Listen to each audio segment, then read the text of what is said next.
بسم الله والصلاة والسلام على رسول الله. اللهم صل وسلم وبارك على سيدنا محمد.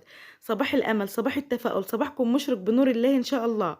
لو انت أول مرة تشوفيني ما تنسيش تعملي لايك واشتراك وتفعل الجرس على كلمة الكل عشان يوصلكم بإذن الله كل جديد معانا. وحشتوني وحشتوني وحشتوني. يلا بقى كده نشوف اليوم بتاعنا ماشي ازاي معانا. يوم من أوله لآخره. مبدئيا كده بدأناه بالسوق وجبنا الحاجات اللي ناقصانا و وحشتوني جدا واسفه على التاخير غصب عني والله. وشجعوني كده باللايكات والكومنتات الحلوه بتاعتكم، وربنا يديمكم نعمه في حياتي يا رب. يلا بقى نخش كده معايا بكرنبتين. كنت جايبه الكرنبتين دول ب15 جنيه، وكنت جايبه الكرنبيطه ديت ب10 جنيه.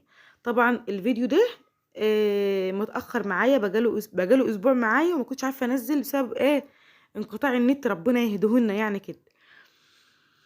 اللهم صل وسلم وبارك على سيدنا محمد. طبعا خضار الشتاء كتير وحلو ومفيد، لكن الفاكهة بتبقى مش قوي يعني. لكن بقى العيال بقى محرمين علينا السبانخ ناكلها، والفاصوليا الخضراء ناكلها. في حاجة وبرغم ان الحاجات دي كلها حديد وحلوة يعني ومفيدة. هنا بقى الكرنبتين دولت كنت جايباهم ب15 جنيه الاتنين، وكنت جايبة الكرنباتة دي ب10 جنيه. والسفندي الكيلو ونص ب10، اللي هو السفندي البلدي. والطماطم الكيلو ونص ب10. والتفاح ما شاء الله ب25 جنيه. شايف نفسه علينا قوي. والحمد لله يعني اسعار الخضار حلوة، لكن اسعار الفاكهة، هي الفاكهة في الشتاء مش بتبقى حلوة، وتلاقي سعرها غالي شوية. لكن في الصيف بتبقى فاكهة الصيف يعني بصراحة بتبقى تحفة. فاكهة الصيف بتبقى جميلة، لكن الشتاء مش بحبها جو. هنا بقى معايا البطاطس ديت، جايباها الكيلو وربع ب10، اللي هي الحلوة النظيفة. طبعا هي مجرد ما بحطها في الزيت بتطلعها عاملة زي تكون مسلوقة. بتبقى لسه البطاطس طرية وكده. هي الكيلو وربع ب10، اللي هي السليمة الحلوة. والصغير بقى شوية مش عارفة كيلو ونص ب10. والسفند برضك البلدي الكيلو ونص ب10. بس بقى ما نشوفوا معانا تاني. وجبت بقى ليفت وخضار وخيار. الخيار جايباها حلو خالص، الكيلو وربع ب10. يعني يوم السوق دي بيبقى مرمطة. وهنا ده من السوق اللي فات مش السوق ده. البلح اللي هو الاصفر ده، لكن حاليا ما عادش موجود. كان برضو الكيلو ونص ب10. البلح الاسمر بقى ده الكيلو وربع ب15. الكيلو ب12 جنيه اهو. ومعايا بقى دي برضو عنب من اللي هو فيه بذر، طبعا برضو مش موجود السوق ده. الفيديو ده كان متأخر معايا يعني من اسبوع فات. كنت جايبه العنب ده ب10، واول ما طلع كان ب5 جنيه اللي هو فيه بذر ده. وجبت كوسه برضو كيلو وربع كيلو وربع ب10.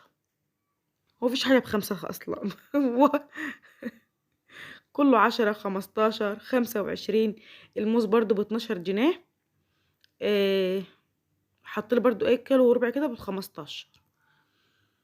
وكان معايا بقى شطه. كانت عندي في التلاجة يعني وكده. طبعا لما بنطلع الشطة والفلفل من الاكياس بتدبل ومتبقاش حلو. الشطة والجزر خلاها في الاكياس ما تطلعهاش، لما بتطلع بتبوظ. الشطة والجزر والباذنجان لما بيطلعوا من الاكياس بتاعتهم بيتبلوا، لكن الخيار لو فضل في الكيس بيعرق ومش بيبقى حلو.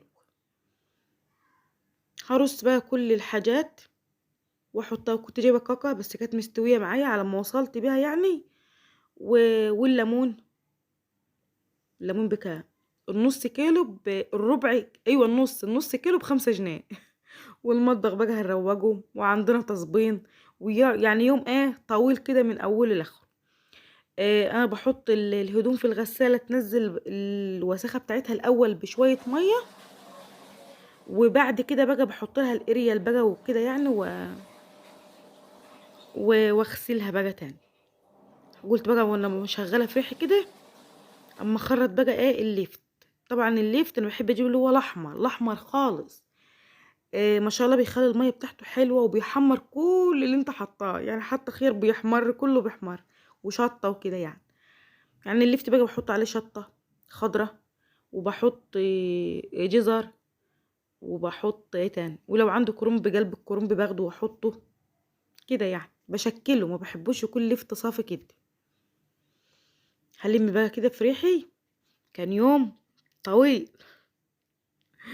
احنا الدنيا ما مطرتش عندنا لسه خالص ولا سجعت. لسه مطره يعني اليوم اللي انا بسجل فيه ده.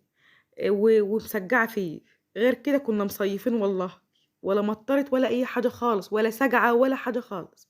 لسه اول يوم النهارده. اللي هو كام 12. احنا كام 12 مش عارفه 25 ولا 26 12. مرة واحدة كده لقيناها مسجعة وشتت يعني. خش بقى وضب الإوض. طبعا احنا محتاجين الشتاء. يعني عندنا الفلاحين زرعوا الغلة، كل الناس بتشتكي من الغلة، تقول الغلة كلها فيها دودة ومش حلوة. من قلة الشتاء يعني ما نزلش. فاللهم صوبا نافعا يا رب كده وكل حاجة تبقى حلوة عشان الدنيا تبقى رخيصة وحلوة كده علينا. وربنا يرخيها يا رب على الناس الغلابة. والله العظيم احنا عاملين زي يكونوا قاعدين في مزاد كل يوم بسعر. يعني تبقي جايبه الحاجه النهارده تلاقيها بكره بسعر. كل يوم بسعر، وكل محل بيبيع زياده عن التاني جنيه 2 جنيه. تلاقي محل بيبيع مثلا الباكو الشاي ب30. تروحي محل تاني تلاقيه ب35، محل تاني تلاقيه ب40. حاجه والله من العظيم ما يعلم بيها غير ربنا. ربنا يرحمنا برحمته يا رب.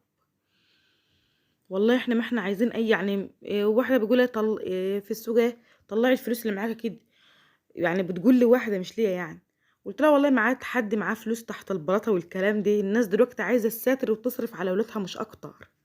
يعني ربنا يرحمنا برحمته يا رب. لا اله الا الله يا رب. هنا بقى هعدل الهدوم على وشها عشان ايه اللي انا حطيت دور يتغسل. عشان خاطر يعني الهدوم بتبقى متسخه من على الوش يعني وكده. اهو خلصت بقى وبكب الميه بقى بخلص يعني بغسلهم واكب الميه واحط بقى ايه على نظافه. حطيت ميه سخنه. وبحط شويه كلور وشويه معطر والاريال. غيرت هدومي بقى ودخلت بقى على ايه, إيه على اوضه الاطفال بقى كده اغير ايه الفرش بتاعها وكده. لا اله الا الله يا رب. يعني هو يعني انا مش عارفه احنا بقينا في شهر اخر 12. ولسه اهي منزله شتي. دي ايه والله العظيم يعني. رحمه ربنا علينا، ربنا يرحمنا. امي تقول كل الدنيا ما تشتيش. وكل ما تلاقي الشتاء صيف والصيف شتاء ده كله غضب من ربنا. يعني كل زرع ليه ميعاد. يعني زرع الشتاء محتاج الشتاء، وزرع الصيف محتاج الصيف. فتلاقي كل حاجه مش حلوه، ملهاش طعم. فربنا يرحمنا برحمته.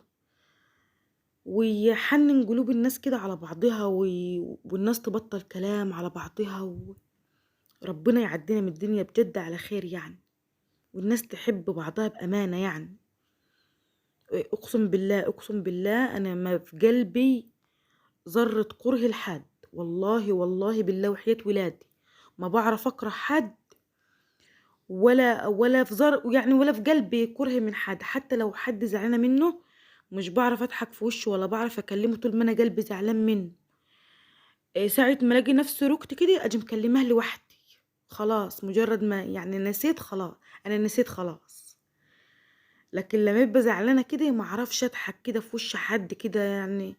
انا مش عارفه والله العظيم في ناس انا بقول لهم في وشهم انتوا بتبقوا زعلانين ازاي يعني.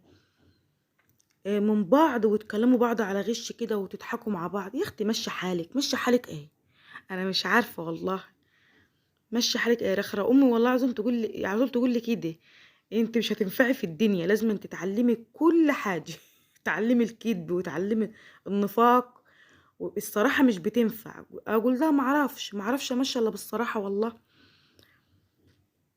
كنت مره رايحه اجيب يعني بحكي لك بقى كده احنا قاعدين نروق كده. كنت رايحه اجيب عبايه مع واحده يعني وكده وجيت لي ايه. قول العبايه ديت ب400 جنيه. كنا جايبينها ب200 جنيه. كل ما حد يجي يسالني جايبه العبايه بكام يا عيد. ب400 جنيه. هي تغمز ب200 ده كانت فوق الراجل كده.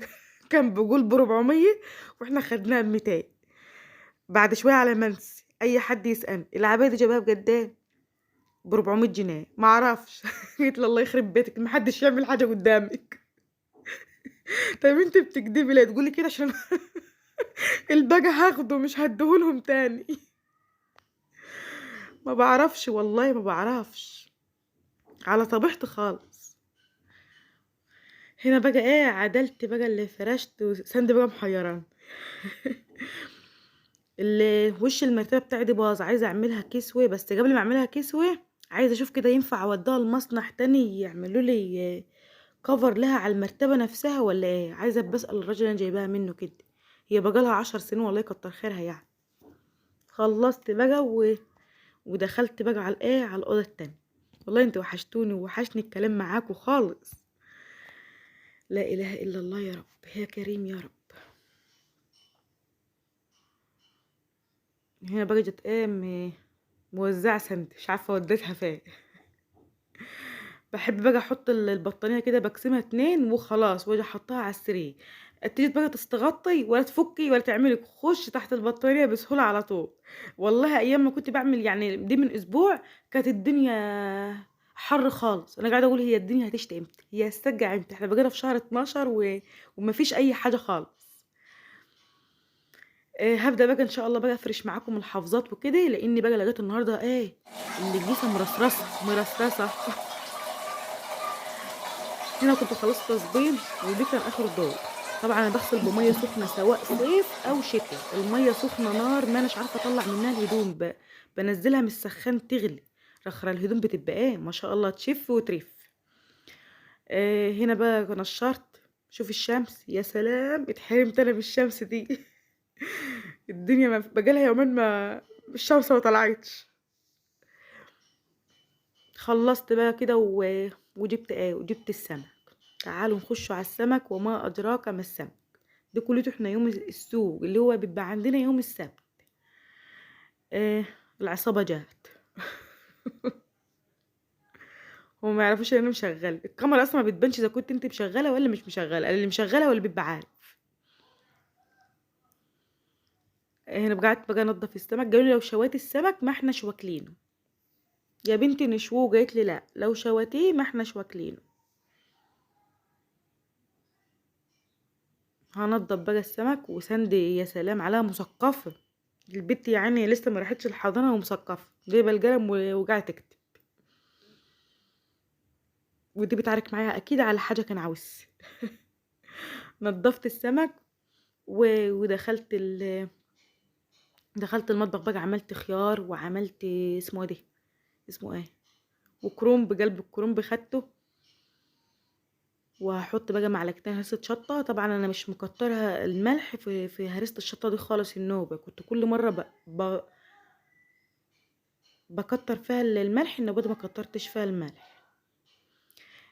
كل لتر مية على المخلل عليها 4 معالق ملح. طبعا عشان حاطة ملح في الشطة فحطيت 3 بس. وبلاش بقى تحط ايه خل في المخلل، بالذات لما يكون في خيار متقطع. ممكن تحط على اللفت لو هو لوحده، لكن خيار متقطع هينهري وهيصفر معاكي بسرعة. طبعا حطيت بقى عصرة ليمونتين ودوبته. مية المخلل عشان المخلل ما يبص معاكي، تكون مغلية متبردة او تكون مية نازلة متفلترة. المهم ما تكونش فيها اي حاجة متعكرة يعني، ولا تكون متلوثة يعني ولا كده. حطيت بقى انا بتكلم بصوت واطي لان الدنيا هاديه حواليا. لما بتبقى الدنيا هاديه بلاقي نفسي بتكلم بصوت واطي. لا اله الا الله يا رب. هغطي بقى عليه. دي اساسي بعمله كل يوم سبت، على ما يلف الاسبوع يكون خلص. اعمل غيره، ما بشتريش مخلل من بره خالص. كنت بحبه بس خلاص بقى نفسي كشت منه كده. احنا بقى كنا يعني العصر كده حمرت السمك وعملت شويه رز بسرعه كده، رز ابيض عادي مفيهوش حاجه خالص. والبوتاجاز بقى ما شاء الله عليه، ما شاء الله ما شاء الله.